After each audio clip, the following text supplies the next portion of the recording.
Tim Laboratorium Forensik Polda Sumatera Utara melakukan olah tempat kejadian perkara kasus perempuan yang jatuh di lift Bandara Kuala Namu, Deli Serdang. Keluarga korban menuding kelalaian pengelola bandara dan melapor ke Bareskrim Polri.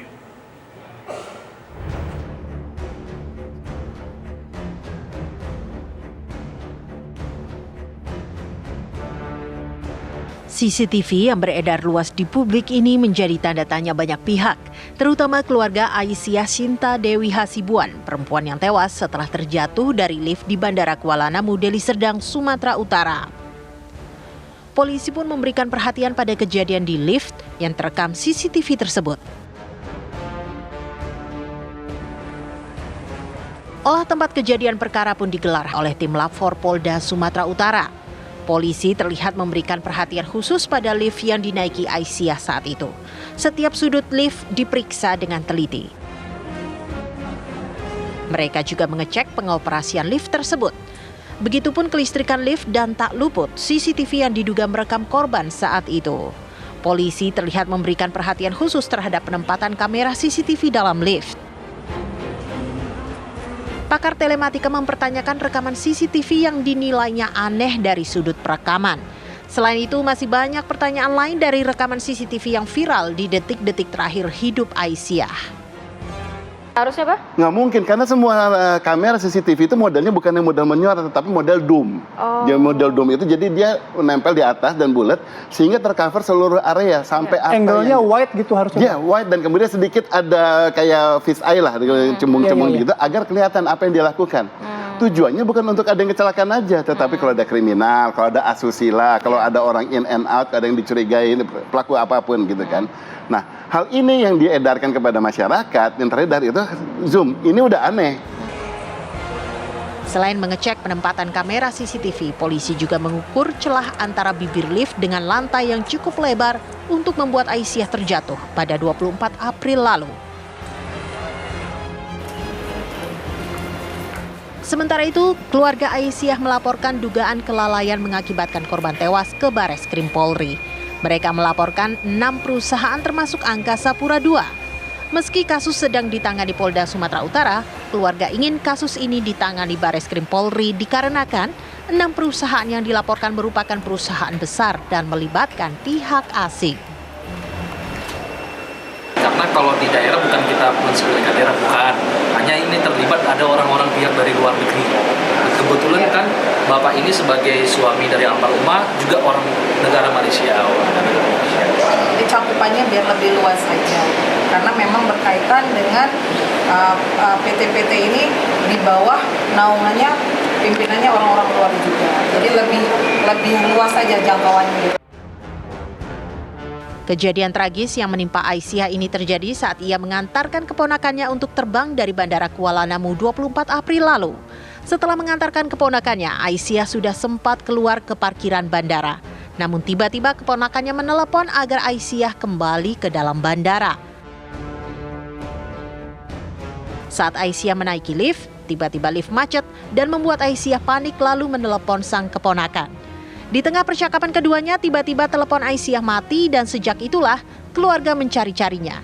Mereka meminta tolong kepada security bandara untuk mengecek CCTV dalam lift karena terakhir Aisyah menelpon dari dalam salah satu lift. Tapi permintaan keluarga tak dikabulkan dan security hanya memperlihatkan rekaman CCTV di luar lift. Baru pada tanggal 27 April keluarga dihubungi pihak bandara yang menemukan jenazah Aisyah di bawah lift. Keluarga pun menuding ada kelalaian dari pengelola bandara dan mencurigai sejumlah kejanggalan. Dari Jakarta dan Deli Serdang, Sumatera Utara, Robin Freddy Ahmad Sukri, TV One mengabarkan. Ya, untuk memperbarui informasi mengenai kasus tewasnya seorang wanita yang jatuh dari lift Bandara Kuala Namu, kita bergabung dengan rekan Nofri Afandi di sana. Selamat siang Nofri, ada informasi baru apa dari peristiwa jatuhnya seorang wanita di lift Bandara Kuala Namu?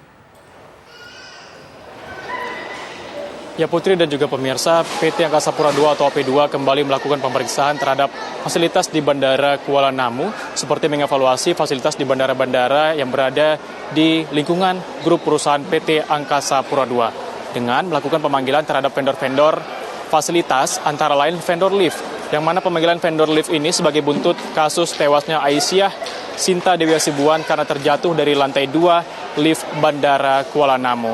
Yang mana dinyatakan bahwa pemanggilan vendor lift 2 sisi ataupun 2 pintu yang disebut sebagai double sided ini untuk memintai keterangan mengenai hal-hal teknis. Yang mana dijadwalkan pemanggilan akan dilakukan pada hari ini, namun kami belum mengetahui ataupun belum mendapatkan informasi di mana nantinya lokasi pemanggilan terhadap para vendor lift ini, apakah di Bandara Kuala Namu ataupun di lokasi lainnya. Kami tadi telah mengkonfirmasi pihak Humas Bandara yang menyatakan tidak mengetahui mengenai agenda pemanggilan tersebut. Buntut dari kasus tewasnya Aisyah ini pun menyebabkan 5 orang pekerja bandara ataupun pengelola bandara ini dipecat dari tugasnya, yang mana diantaranya 2 pejabat senior manajer yang membidangi fungsi operasi dan teknik, kemudian 3 personil operation security yang membidangi CCTV operator. Dan saya akan tunjukkan kepada Anda pemirsa, di belakang saya ini adalah lift lantai dasar ataupun lantai 1 di Bandara Internasional Kuala Namu, tempat ditemukannya jenazah ataupun jasad dari Aisyah yang berada tepat di bawah kolong lift ini. Yang mana diketahui jasad ini ditemukan akibat adanya aroma tidak sedap yang terhirup oleh orang-orang di sekitar lift ini. Sehingga pihak bandara pun memutuskan untuk membongkar dan akhirnya ditemukanlah jasad Aisyah pada 27 April. Yang diketahui Aisyah terjatuh dari lift lantai 2 Bandara Internasional Kuala Namu pada Senin 24 April sekitar pukul 8 malam. Dan kemarin juga pihak Ombudsman Perwakilan Sumatera Utara telah melakukan pemanggilan terhadap pihak PT Angkasa Pura Aviasi ataupun APA terkait kasus ini, yang mana sebelumnya pada hari Selasa juga telah dipanggil pihak otoritas wilayah 2 Medan ke Ombudsman Sumatera Utara juga untuk memintai keterangan terkait kasus yang menyebabkan seseorang meninggal dunia ini. Setelah dilakukan pemeriksaan ataupun pemanggilan yang berlangsung secara tertutup selama 3 jam ini, pihak PT APA pun tidak memberikan komentar sedikit pun dan langsung bergegas untuk pergi dari lokasi ataupun kantor Ombudsman. Pihak Ombudsman Sumatera Utara, yaitu Kepala Ombudsman Republik Indonesia Perwakilan Sumatera Utara Abiyadi Siregar, menyatakan bahwa ada dugaan pelanggaran Undang-Undang Nomor 25 Tahun 2009 tentang jaminan pelayanan publik, yang mana penyelenggara fasilitas publik wajib memberikan jaminan keamanan dan juga keselamatan. Sehingga saat ini pun kasus ini tengah terus bergulir, yang mana dikatakan dari informasi terakhir yang kami dapatkan ada penambahan saksi ataupun sekitar 15 saksi yang telah diminta keterangan terkait kasus tewasnya Aisyah ini. Dan pihak keluarga pun kini telah melaporkan sebanyak 6 perusahaan bersama direksi ke Bareskrim Polri terkait kasus ini. Demikian saya kembalikan ke Putri di Jakarta. Baik, terima kasih Nofri Afandi melaporkan langsung dari Bandara Kuala Namu, Sumatera Utara.